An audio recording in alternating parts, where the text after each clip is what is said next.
भाई साहब आज के मंडे नाइट रॉ को देखने के बाद तो ये लग रहा है भाई कि ये जो मंडे नाइट रॉ और नेटफ्लिक्स का डेब्यू है ये कोई मिनी रेसलमेनिया है भाई। वेलकम है आप लोग का। आज की इस वीडियो के अंदर हम लोग आज भी मंडे नाइट रॉ के एपिसोड को रिव्यू करने वाले हैं। सबसे पहले शो की शुरुआत करते हैं the best in the world CM Punk. And भाई सीएम पंक मैं कहूंगा कि यार आज सीएम पंक ना एक अलग ही मूड में आए थे। सीएम पंक आज फुल भाई मतलब लड़ाई भिड़ाई के मूड में आए थे। First of all CM Punk आते हैं, सीएम पंक के चैंट्स लग रहे होते हैं। सीएम पंक यहाँ पे आप बोलना शुरू करते हैं और बोलना भी क्या भाई, मैं तो बोलूँगा कि यहाँ पे सीएम पंक लेना शुरू करते हैं सेथ रॉलिंस की। और आते हैं बोलते हैं कि भाई सीएम पंक के चैंट्स लग रहे होते हैं तो क्राउड को बोलते हैं कि भाई थोड़ा आहिस्ता बोलो, थोड़ा धीरे बोलो। बहुत सारे लोगों को दिक्कत है ये चैंट सुनने की। वो यहाँ पे शॉर्ट्स ले रहे होते हैं सेथ रॉलिंस के ऊपर। देन वो बोलते हैं कि भाई मतलब मैं काफ़ी लो फील कर रहा हूँ। 2 हफ्ते पहले तक सेथ रॉलिंस मेरे माइंड में भी नहीं था, लेकिन अब मैं सेथ रॉलिंस को अपने माइंड से निकाल नहीं पा रहा। उसके बाद वो बोलते हैं कि भाई मुझे इस रिंग में आके इस माइक पे बोलना काफ़ी ज़्यादा पसंद है, लेकिन जैसे ही मैं यहाँ पे बोलना शुरू करता हूँ हर दफ़ा भाई वो तुम्हारा वो स्टूपिड म्यूजिक हिट हो जाता है। वो सेथ रॉलिंस की म्यूजिक की बात कर रहे होते हैं एंड फिर वो सेथ रॉलिंस को मेमे भी करते हैं। वो बोलते हैं कि यार सेथ रॉलिंस अपने वो स्टूपिड क्लाउन वाले आउटफिट्स में आ जाता है और फिर वो सेथ रॉलिंस का डांस भी करके दिखाते हैं भाई, और वो काफ़ी फनी मोमेंट था। उसके बाद भी वो सेथ रॉलिंस को पिलना कंटिन्यू रखते हैं। वो बोलते हैं कि भाई सेथ रॉलिंस तू वो ड्रू मैकिंटायर जो बनना चाह रहा है वो तो कभी भी नहीं बन पाएगा। वो यहाँ पे भी रेफरेंस देते हैं उस फ्यूड का जो वो पास में अभी सीएम पंक की और ड्रू मैकिंटायर की फ्यूड हुई थी। उसके बाद सीएम पंक बोलते हैं कि भैया सेथ रॉलिंस जो बरसों पहले तूने मेरे से मांगा था ना, लेसन मांगा था रेसलिंग का, वो आज अगर तू अभी रिंग में आ जाए तो मैं तुझे अभी वो लेसन दे देता हूँ। वो सेथ रॉलिंस को कॉल आउट कर रहे होते हैं, वो ट्रिगर कर रहे होते हैं सेथ रॉलिंस को कि सेथ रॉलिंस अभी बाहर निकल के आए और वो सेथ रॉलिंस को बजाएं। और सेथ रॉलिंस निकल के नहीं आते, फिर वो मजीद सेथ रॉलिंस को ट्रिगर करने के लिए बोलते हैं भैया ओके अगर इससे तेरे तू ट्रिगर नहीं हो रहा तो फिर तू इससे ज़रूर ट्रिगर होगा। वो क्राउड को बोलते हैं कि मेरे नाम चैंट करो। क्राउड बोलना शुरू करता है सीएम पंक के चैंट्स लग रहे होते हैं। और फिर भैया उसी जहाँ पे शील्ड निकल के आती थी ना, जहाँ से वहीं से क्राउड में से सेथ रॉलिंस निकल के आते हैं और सीएम पंक के ही चैंट्स कर रहे होते हैं। सेथ रॉलिंस भी बोल रहे होते हैं सीएम पंक और ऑब्वियसली उनके पास भी माइक होता है। फिर सेथ रॉलिंस यहाँ पे बोलना शुरू करते हैं कि भाई जो लाइफ है वो ऑल पर्सपेक्टिव के बारे में है कि किस नज़रिए से किस तरह से आप चीज़ों को देखते हो। और वो बोलते हैं कि भाई मैं यहाँ से एज अ फ़ैन निकल के आ रहा हूँ, तो मैं यहाँ पे फैंस में खड़ा हूँ, तो अब मैं मतलब एज अ फ़ैन देख रहा हूँ। और फिर सीएम पंक बोलते हैं कि भाई तू वहीं पे बिलोंग करता है, उसी स्टैंड में जहाँ से तू निकल के आ रहा है और तू उसी फैंस में बिलोंग करता है। और फिर सेथ रॉलिंस बोलते हैं कि भाई मुझे तो काफ़ी प्राउड है, मुझे उसमें कोई शर्म की बात नहीं है कि मैं यहाँ पे एज अ फ़ैन रिप्रेजेंट कर रहा हूँ।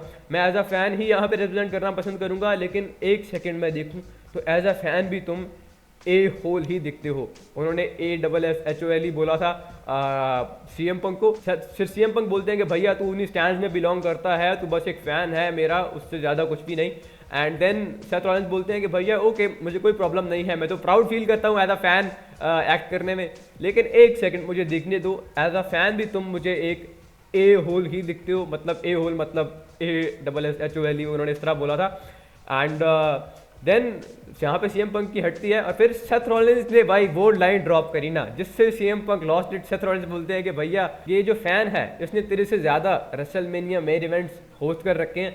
और फिर यहाँ पे भाई सीएम पंक की हट जाती है, सीएम पंक रिंग से स्लाइड करते हैं, भाग के जाते हैं भैया, और स्टैंड में इन दोनों के बीच में ब्रॉल होती है। यहाँ पे दोनों आपस में लड़ भिड़ गए हैं। अब सीन कुछ ऐसा है कि भाई सिक्योरिटी वाले और एडम पियर्स वगैरह जनरल मैनेजर वगैरह आ चुके हैं, वो दोनों को सेपरेट करने की ट्राई करते हैं, दोनों को सेपरेट किया जाता है। फिर दोबारा से रिंग साइड पे इनकी ब्रॉल होती है, फिर इनको सेपरेट किया जाता है।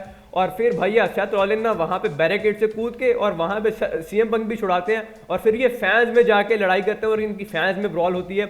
और फिर इस तरह से ये कुछ सेगमेंट एंड होता है काफ़ी हीट में। उसके बाद कमर्शियल ब्रेक आता है और अब सीन ये है कि भैया सेथ रॉलिंस खड़े हैं बैक स्टेज और ड्रू मैकिंटायर निकल के आते हैं सेथ रॉलिंस के पास। सेथ रॉलिंस को बोलते हैं कि भैया तू देख रहा है ना ये जो रोमन रेंज है, तू नहीं बोला था कि ये ब्लड लाइन की चीज़ों से ऊपर उठ जाओ और ये स्टफ, और अब तू देख रहा है भैया कि ये जो रोमन रेंज है ना, अब रॉ एंड नेटफ्लिक्स 6 जनवरी को इनका दोबारा से सोलो सिकोआ के साथ मैच है एंड अब ये दोबारा से वही अपनी पावर्स रिगेन करने वाला है एंड स्टफ।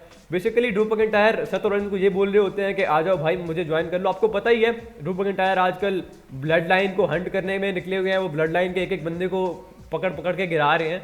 तो वो सेथ रॉलिंस को अपने साथ आने की इनवाइट करते हैं, बट सेथ रॉलिंस भैया यहाँ पे ड्रू मैकिंटायर को इतना कोल्ड रिस्पॉन्स देते हैं ना। ड्रू मैकिंटायर बोलते हैं कि भैया जिस रोमन रेंज को तू गिराने की, जिस ब्लड लाइन को तू गिराने की बात कर रहा है ना, उस रोमन रेंज को मैं ऑलरेडी गिरा चुका हूँ रेसलमेनिया 40 के अंदर। आपको याद होगा उन्होंने गोडी रोड चैंपियनशिप वगैरह जितवाई थी एंड स्टफ।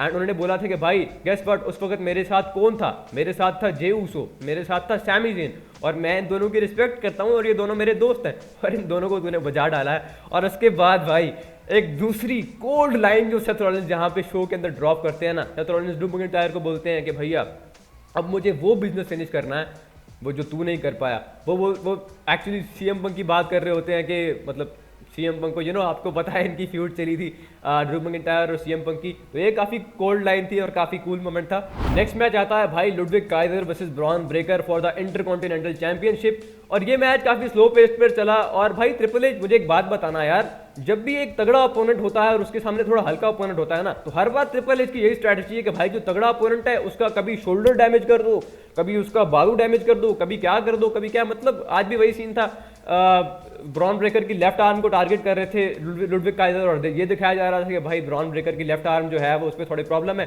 पूरे मैच में स्लो पेस पे मैच चला, पूरे मैच पे ब्रॉन ब्रेकर को बजाते रहे लुडविग काइजर, और फिर at the end of the day क्या हुआ, ब्रॉन ब्रेकर ने भाई, वैसे ब्रॉन ब्रेकर उड़ते हुए काफ़ी अच्छे मूव लगाते हैं, इतने भारी भरकम शरीर की तरह भी, लेकिन उसके बाद एंड पे ये होता है कि भाई वो उन्होंने दो रोप रनिंग किए, वटेवर क्या जो भी बोलते हैं उसको, और फिर एक स्पीयर लगाया, और स्पीयर भी उतनी अच्छी तरह से सेल नहीं कर पाए लुडविग काइजर, और फिर भाई पिनफॉल हो गया 1 2 3, और एज एक्सपेक्टेड रिटेन कर ली इन्होंने इंटरकॉन्टिनेंटल चैंपियनशिप ब्रॉन ब्रेकर ने। अब नेक्स्ट सेगमेंट आता है बैक स्टेज न्यू डे का, जिसकी वजह से आजकल हम लोग मंडे नाइट रॉ में बहुत ज़्यादा इन्वेस्टेड है कि न्यू डे को जो हीट मिल रही है ना, अब न्यू डे एक्जेवियर वुड्स और कोफी किंगस्टन आते हैं अपने फुल ब्रीफकेस वगैरह लेके लॉकर रूम के बाहर पहुंचते हैं, और जैसे ही वो लॉकर रूम में पहुंचते हैं ना भाई, लॉकर रूम को लॉक कर दिया जाता है, रे मिस्टीरियो निकल के आते हैं लॉकर रूम के रिप्रेजेंटेटिव की तरह अंदर से, एंड न्यू डे उनको बोलते हैं कि भैया मतलब तुम्हें तो हमें बैक करना चाहिए, हमारे पास भी एक पॉइंट है। तो यहाँ पे न्यू डे और रे मिस्टीरियो आपस में थोड़े से उलझ से गए, रे मिस्टीरियो ने बोला कि नहीं भैया तुम लोगों ने अपनी लाइंस क्रॉस की, और भाई आज यहाँ पे न्यू डे को लॉकर रूम के अंदर एंटर भी नहीं करने दिया जाता। रे मिस्टीरियो बोलते हैं कि भैया नहीं, लॉकर रूम की तरफ से मैं रिप्रेजेंट कर रहा हूँ, एंड भाई आप लोग अंदर नहीं एंटर कर पाते, और फिर वो लोग न्यू डे वहाँ से निकल जाती है, और वो बोलते हैं ठीक है भाई हम लोग कहीं पे और चेंज कर लेते हैं, और वहाँ से निकल लेते हैं वो लोग। तो ये जो हीट मिल रही है ना न्यू डे को, मतलब कमाल है यार, ये देखने में मजा आ रहा है ऑब्वियसली। उसके बाद एक सेगमेंट आता है लिव मॉर्गन का। लिव मॉर्गन आके बोलती है कि भैया किस तरह उनका ये साल इतना बढ़िया गया, और फिर डोमिनिक मिस्टीरियो भी बोलने की कोशिश करते हैं माइक पे, लेकिन उनको बोलने दिया नहीं जाता।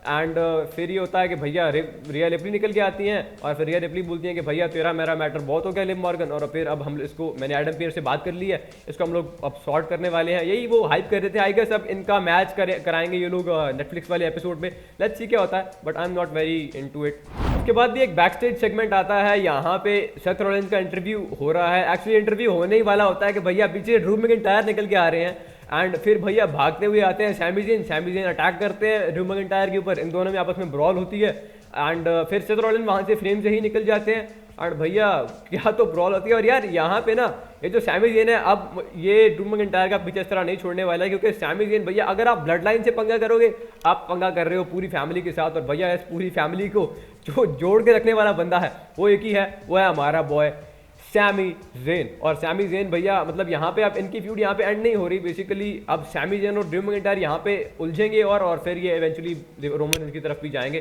सो देखते हैं क्या बनता है। नेक्स्ट सेगमेंट भी आता है बैक स्टेज से, और यहाँ पे द मिज होते हैं, द मिज बात कर रहे होते हैं फाइनल टेस्टामेंट से। फाइनल टेस्टामेंट को वो बोलते हैं कि भैया ठीक है अब मेरा तुम लोग के साथ मामला डन हो गया, हम लोग ने हमने मिलके द वायर्ड सिक्स को हरा दिया, अब ठीक है मैं चलता हूँ, तुम लोग अपना देख लेना। लेकिन फिर वहाँ से कैरन क्रॉस निकल के आते हैं, और कैरन क्रॉस बोलते हैं भैया मिज कहाँ जा रहा है, रुक जा जरा, अभी तो तुझे लुइस जैक्सन के साथ लड़ना है। और फिर वो मिज को बोलते हैं कि भैया मतलब नेक्स्ट वीक तेरा मैच है लुइस जैक्सन के साथ, और फिर मिज वहाँ से निकल लेते हैं कि भैया मैं फिर एडम पियर्स से बात करता हूँ। यूँ तो कहा जा रहा है कि मिज यहाँ पे फंस से गए हैं, मिज यहाँ फाइनल टेस्टामेंट के अंदर अब फंस से गए हैं, डर रहे हैं, और वो निकलना चाह रहे हैं, लेकिन मिज निकल नहीं पा रहे, और देखते हैं ये स्टोरी कहाँ पे लीड करती है।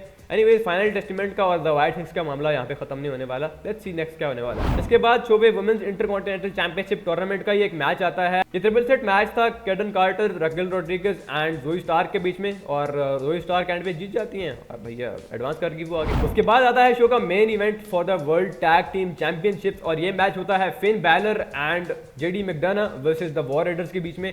और आज ये काफी ऑब्वियस था कि आज वॉर राइडर्स को हर सूरत में ये मैच जीतना था, क्योंकि आज अगर वॉर राइडर्स हार जाते ना भैया, तो आज जो ट्रिपल एच को गालियां पड़ रही थी ना, काफी ठीक ठाक पेस पे मैच स्टार्ट होता है। शुरू पे वॉर राइडर्स अपर हैंड लेते हैं due to their physical strength, then उसके बाद जजमेंट डे कमबैक करती है Finn Balor and JD McDonagh, और फिन बैलर ने थोड़ा बहुत बजाया उनको वॉर रेडर्स को, थोड़ा बहुत उन्होंने इलीगल चीप शॉट्स भी ली। उसके बाद क्या होता है कि दोबारा से कंट्रोल आता है वॉर रेडर्स के पास, और उसके बाद एंड पे, मैच के एंड पे भैया, अब यहाँ पे मैं क्लॉक को देख रहा था कि 2 मिनट रह गए शो एंड होने में, बट अब यहाँ पे फुल कंट्रोल है जजमेंट डे के पास। अब यहाँ पे ऐसा लग रहा था कि भैया आज फिर से चैंपियनशिप रिटेन होने वाली है और आज फिर से ट्रिपल एच को गालियाँ पड़ने वाली हैं।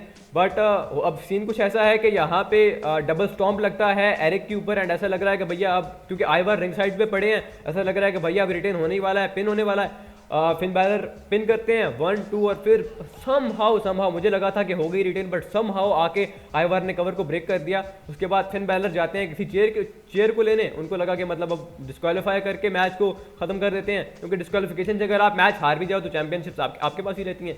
फिन बैलर आए रिंग साइड पे, वो टाइम कीपर्स एरिया से चेयर उठाते हैं, और भैया उन्होंने चेयर उठाई ना, लेकिन चेयर उठ नहीं रही, एंड फिर हमें पता चलता है कि चेयर नीचे से डेमियन प्रीस्ट ने पकड़ के रखी है, एंड चेयर को वहां से वो हिलने नहीं देते। उसके बाद फिन बैलर वहां पे डिस्ट्रैक्ट हो जाते हैं। फिर क्या था, वॉर रेडर्स ने पहले वहां पे जेडी मैकडोनाल्ड को बजाया, उसके बाद उन्होंने आके फिन बैलर पे अपना फिनिशर मूव लगाया, और 1 2 3 and your new WWE world tag team champions are the War Raiders. And finally भैया आज उनको मस्त पायरो वगैरह मिलता है मेन इवेंट में, और फैंस काफ़ी खुश थे। डेमियन प्रीस्ट भी वहाँ पे क्लैपिंग कर रहे थे, वो कुछ तो थे फिन बैलर के डिमायर की वजह से, बट इस तरह शो की एंडिंग होती है। ठीक ठाक शो था आज का, मैं इसको 3.8 स्टार्स रेट करूंगा आउट ऑफ 5। और बाकी अगर आपको वीडियो पसंद है तो आप वीडियो को लाइक कर सकते हो, चैनल को सब्सक्राइब कर सकते हो, एंड मिलते हैं आपसे नेक्स्ट वीडियो में।